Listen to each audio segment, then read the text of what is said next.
I'd like to invite our time to sing and to share with you a sentiment of metta, loving kindness, as a way of creating an intention for our practice today. I have this wonderful bowl that has all these hand painted cards, several of which have been painted by Sangha members. Some have been painted by me, and I write little messages of loving kindness on the back. So let me see if I can find one today. Right. Here's this little painting. And this one reads, "May your humility empower your heart, mind. May your humility empower your heart, mind." Welcome, everyone. Day, one of our beloved Sangha members, Artist John, who died in September, and you are feeling his presence today, so I just want to acknowledge that. I also want to bring forward, as we're coming to the end of March and the beginning of April, another cherished Sangha member, Trenti. She died in April of last year, so we're coming up on her anniversary, and it's just such a wonderful thing to remember our community members who have left a lasting impression on this community and whose impression lives with us and is among us still. So we call forth our beloved departed as we begin this practice. Thank you for that act of reverence, Susan. For the month of March, friends, we have been exploring the 8 worldly winds in Buddhism, 4 pairs of opposites that represent these enormous concepts that really target the main avenues, the main thresholds of suffering and discomfort. The ways that we get discombobulated because we're either going in this direction or that direction. And the Buddhist practice allows us to go, wait a minute, while these options to go this way or that way exist,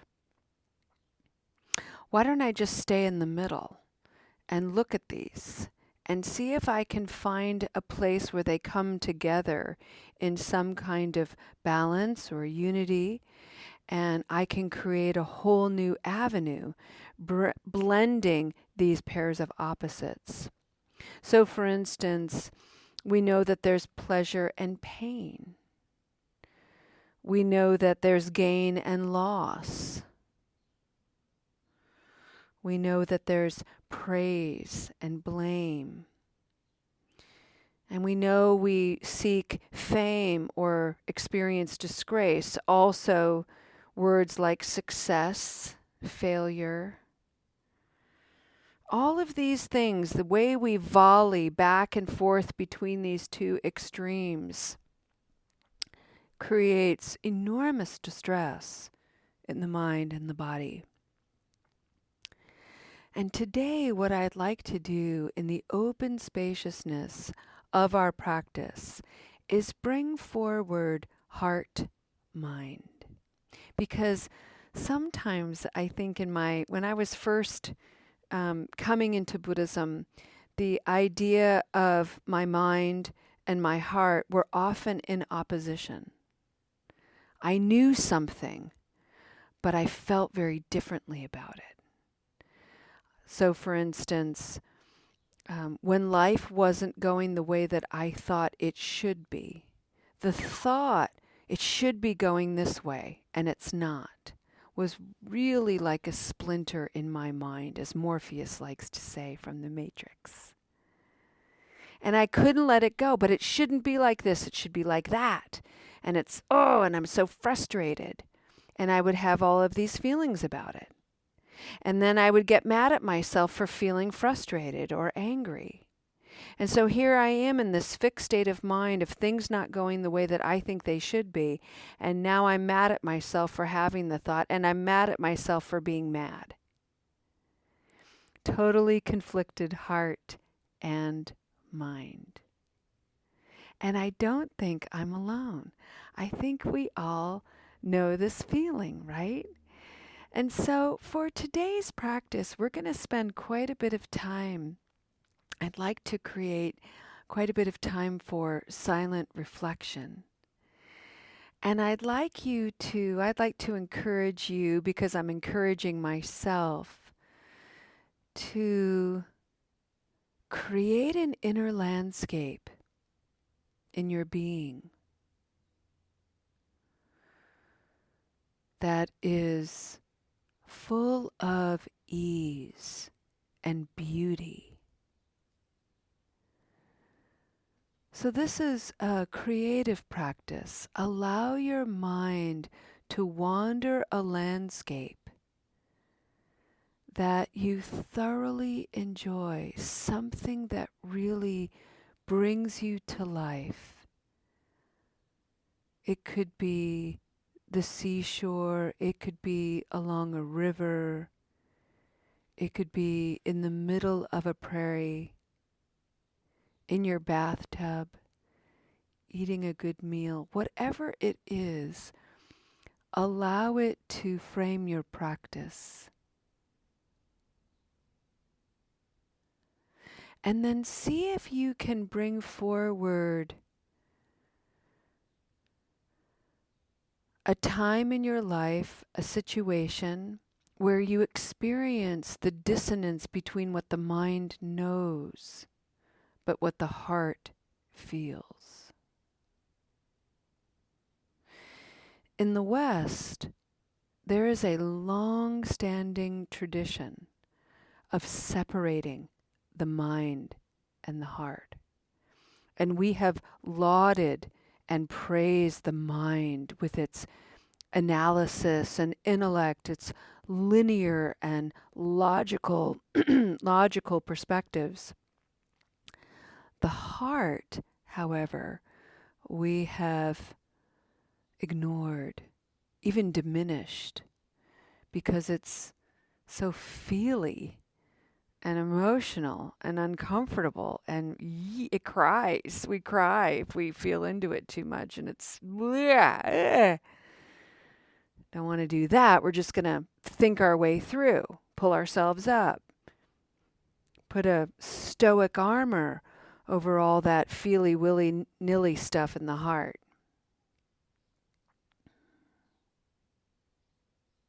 Mind over here, heart over here. In the Eastern practices, that is not the case. The Eastern principles bring what the mind knows and what the heart feels together into a single word, heart-mind. And that balance of the two, the way the thoughts and the heart can harmonize, is like a seed planted at the level of your own heart, or maybe even lower in your core body.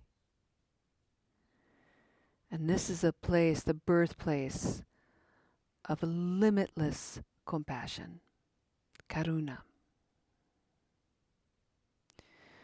So when we can cultivate compassion for self and others is when we can bring harmony to what we think and what we feel. But in order to do that, we have to look at each of those things and allow them to have equal presence.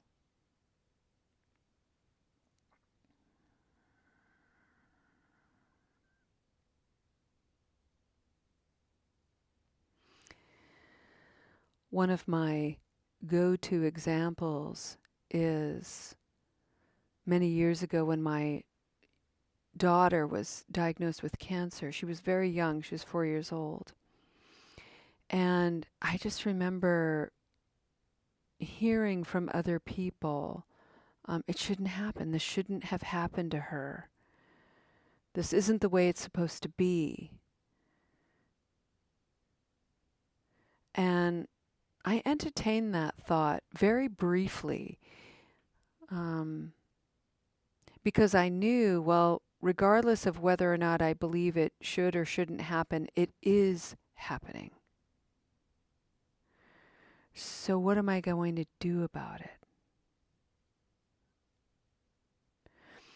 When I was in the posture and the mind state, however, of this shouldn't happen, the feelings that I was experiencing associated with that was all manner of resistance, fear, anxiety, and how that manifested was lots of nervous eating. I remember one time watching myself, observing myself eating a snack, and all I could envision was chipmunks and just shoveling all of this food and holding it in my cheeks and storing it in my mouth and having this big gulp of a swallow. I thought, wow, look at all this nervous eating.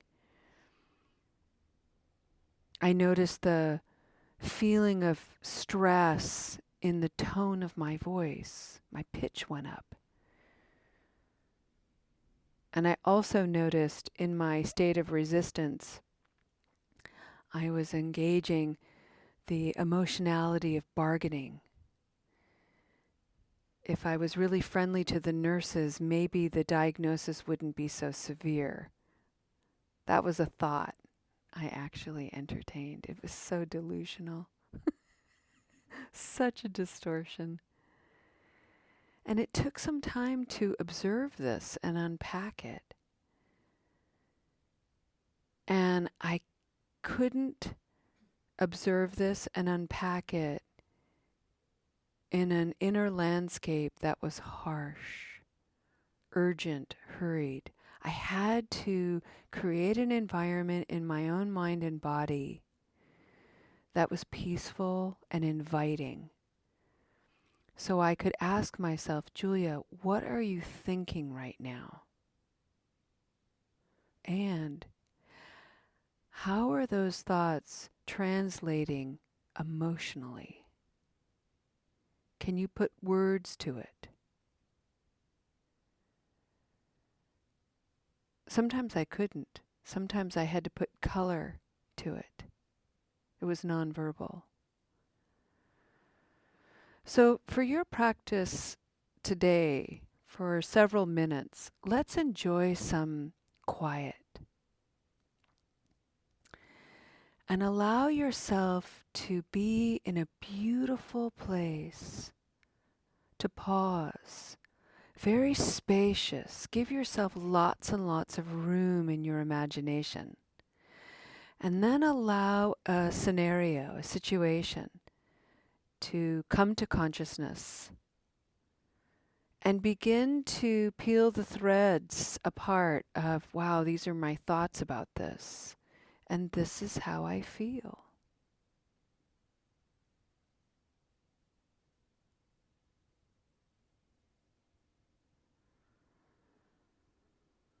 And if you start to feel uncomfortable, and you may, because this might be exercising some spiritual muscles you aren't accustomed to. One of the best ways to bring some ease to that tension is to breathe. And I really like a very simple mantra as I breathe. Breathing in, I do not feel okay. Breathing out, I am okay. Breathing in, this is super uncomfortable and stressful. I don't like it. Breathing out, yep, and I'm okay.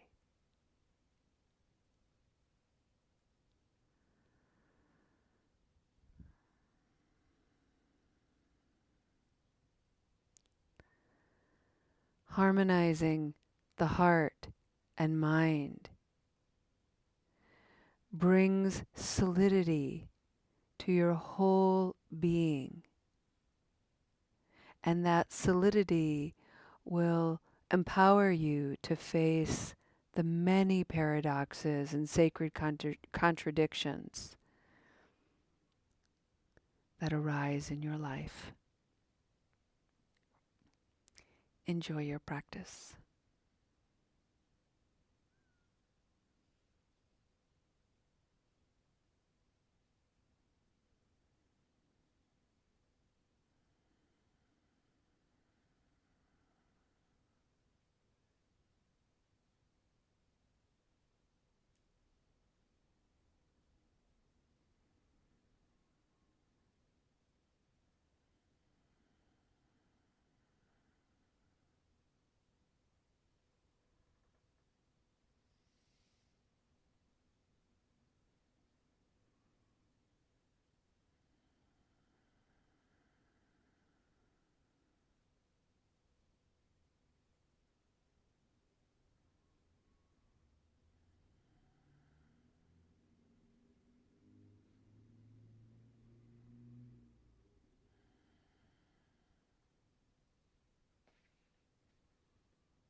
Friends,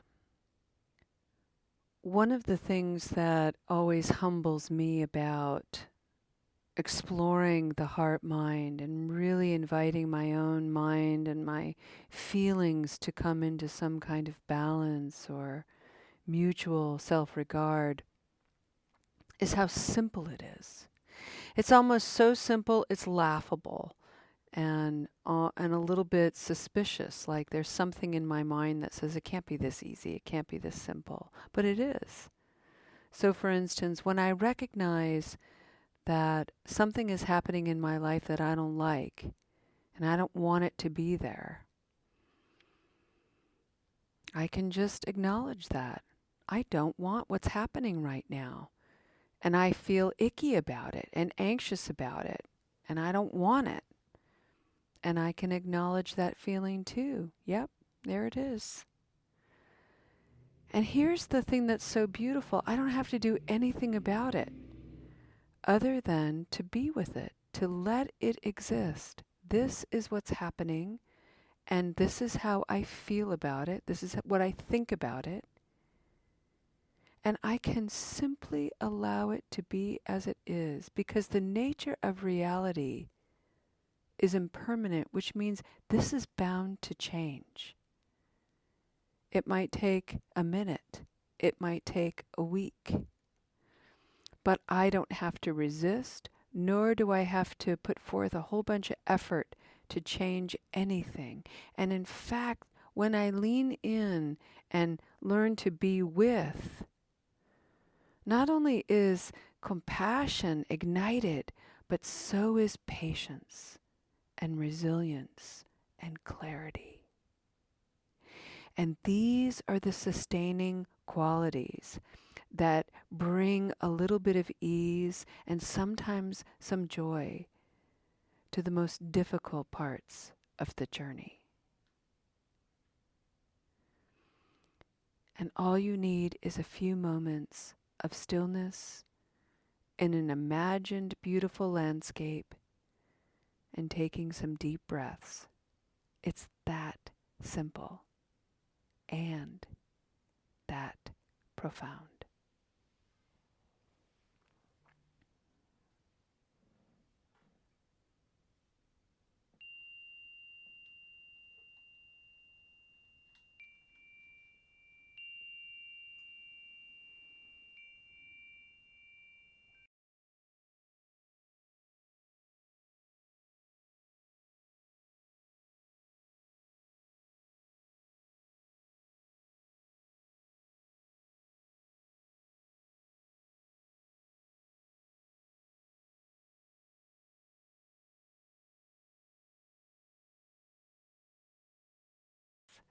Let's go ahead and end our practice today with the dedication of merit. And I would like to bring into our practice, again, I'd like to call forward all of our beloved departed family members, friends, community members, acquaintances. I'd like to bring forward as well people who are sort of maybe even approaching that liminal space between life and death, and they are in sort of a surrender mode, letting go of aspects of their lives so that they can go gently into the embrace of death. I'd like to acknowledge anyone who is chronically ill, really having to navigate the healthcare system, which is very challenging right now and requires a lot of self-advocacy. And in those environments, it's so easy to fall into habits, habit energy, unskillful speech. And yet, if we can go into those challenges as an invitation to practice, whole new options open up. It's amazing. And so may you find some ease and gentleness.